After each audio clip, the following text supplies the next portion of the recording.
So hi team. So చాలా మంది students అడుగుతున్నారండి, రష్యాలో వస్తారు sir state universities, federal universities, national research universities అంటే ఏంటి, అసలు వాటిలో ఏమైనా డిఫరెన్షియేషన్ ఉంటుందా?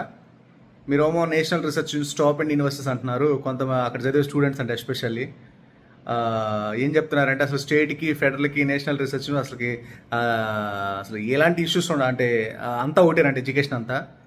సో ఏ తేడా ఉండదంట, మనం వెళ్ళి ఆ క్లాసులు ఏం చెప్పరంట, మనం వెళ్ళి చదువుకోవడమేనంట, అందుకని లో బడ్జెట్లో చదవమంటున్నారంట అని చెప్తున్నారంట. అంటే అది 100% రాంగ్ అండి. మీకు నేషనల్ రీసెర్చ్ యూనివర్సిటీస్ అనేవి ఇంకా top notch quality of education ఉంటుంది. అంటే రూల్స్, రెగ్యులేషన్స్, తర్వాత standard of education, clinical exposure, everything is next లెవెల్లో ఉంటాయి. తర్వాత వచ్చేసరికి ఫెడరల్ యూనివర్సిటీ అనేది దానికంటే కొంత తక్కువ ఉంటుంది. స్టేట్ యూనివర్సిటీ నార్మల్, వాళ్ళు చెప్పేదంతా కూడా మీకు ఎవరైతే చెప్తున్నారో వాళ్ళందరూ స్టేట్ యూనివర్సిటీ చదువుతున్నారండి. వాళ్ళకి ఈ స్టాండర్డ్స్ ఏమి తెలియదు అనమాట. కొంతమంది లో బడ్జెట్ అని, కొంతమంది యూట్యూబ్ ఛానల్లో వీడియోస్ చూసి చూసి ఇన్ఫ్లుయెన్స్ అయ్యి ఆ యూనివర్సిటీస్కి వెళ్ళినారు తప్పితే, ఎవరైనా నేషనల్ రీసెర్చ్ యూనివర్సిటీ చదివే స్టూడెంట్స్ అడిగితే మీకు అర్థమవుతుంది, ఎవరైనా ఫెడరల్ యూనివర్సిటీ చదివే స్టూడెంట్స్ని చదివితే అర్థమవుతుంది. ఇప్పుడు వీళ్ళు ఏంటంటే అడ్మిషన్ కోసం ఏంటంటే సార్, ఇప్పుడు కొత్తగా ఏమవుతుందంటే స్టూడెంట్స్ వచ్చేసరికి అడ్మిషన్ చేస్తున్నారు.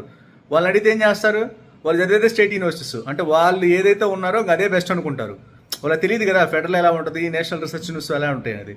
సో కాబట్టి అలాంటి స్టూడెంట్స్లో మీరు అడ్మిషన్ చేసే స్టూడెంట్స్తో మీరు ఇంటరాక్ట్ అవ్వద్దు. ఎందుకంటే చాలామంది ఏమనుకుంటారు, అక్కడ చదువుతారు కాబట్టి వాళ్ళకి అన్నీ తెలుసు అనుకుంటారు. వాళ్ళకి ఏమీ తెలియదు కాబట్టి ఇప్పుడు ఎంబీబీఎస్ అడ్మిషన్ చేసుకున్నారు. తెలిసిన వాళ్ళు అయితే మంచి మంచి యూనివర్సిటీ చదివాలి కదా, వాళ్ళు ఇప్పుడు అడ్మిషన్ చేసుకుంటారు. వాళ్ళని నమ్మి వెళ్ళారనుకోండి, మీరు కూడా అడ్మిషన్ చేసుకోవడమే. కాబట్టి వాళ్ళు అలాంటి వాళ్ళు జస్ట్ అక్కడ చదువుతున్నారని ఒక లేయర్ చేసుకొని వాళ్ళని నమ్మి వెళ్ళారనుకోండి, మీరు ఏమీ ఉండదు. ఓకేనండి, 1-2 సార్లు మీరు ఆలోచించి డెసిషన్ తీసుకోండి. National research university top and universities అండి. ఆపండి వీడియో.